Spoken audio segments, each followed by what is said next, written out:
Hello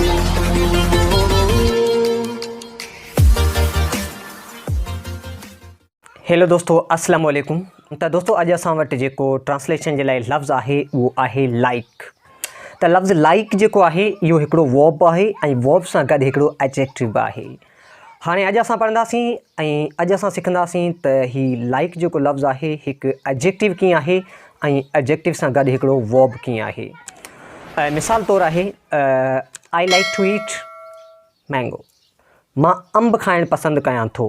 त like जेको आहे हिते वर्ब तौरु यूज़ थियो आहे, यानी पसंदि करणु।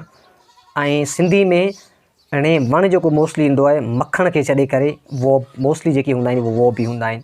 हलणु, घुमणु, फिरणु, नचणु, खाइणु, पीअणु, त अहिड़े हवाले सां। ऐं ॿियो असां हिकिड़ो सेंटेंस वठूं, I like to go Karachi.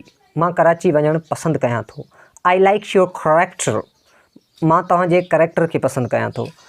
I like two मीट यू। मां तव्हां सां मिलणु चाहियां थो या मिलणु पसंदि कयां थो। I like his habits. मां इन जी आदतनि खे पसंदि कयां थो। त हिते ॾिसो त लाइक जेको आहे हिकु वर्ब तौरु यूज़ थियो आहे। हाणे असां ॾिसूं था त हीउ हिकु एडजेक्टिव जीअं सेंटेंस में कीअं यूज़ थींदो आहे। मिसाल तौरु हर face is like the 14th moon. हिन जो चहिरो 14 जे चंड जीअं आहे।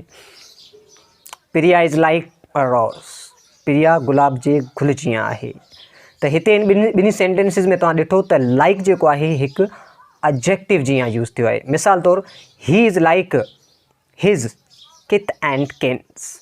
ही पंहिंजे वालदीन जहिड़ो आहे, पंहिंजे माउ पीउ जहिड़ो आहे। किथ एंड किन्स चइबो आहे वालदीन खे, पेरेंट्स जे बदिरां जेका यूज़ थींदो आहे।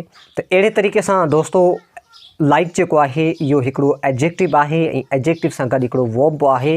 उहो तव्हां ते डिपेंड करे थो हाउ यू यूज़ इट, तव्हां इन खे कीअं यूज़ कयो था। त होपफुली तव्हांखे हीअ ट्रांसलेशन सम्झ में अची चुकी हूंदी। अहिड़े क़िस्मनि जूं खोड़ सारियूं ट्रांसलेशन्स खे सम्झण जे लाइ असांजे यूट्यूब चैनल खे फॉलो कयो।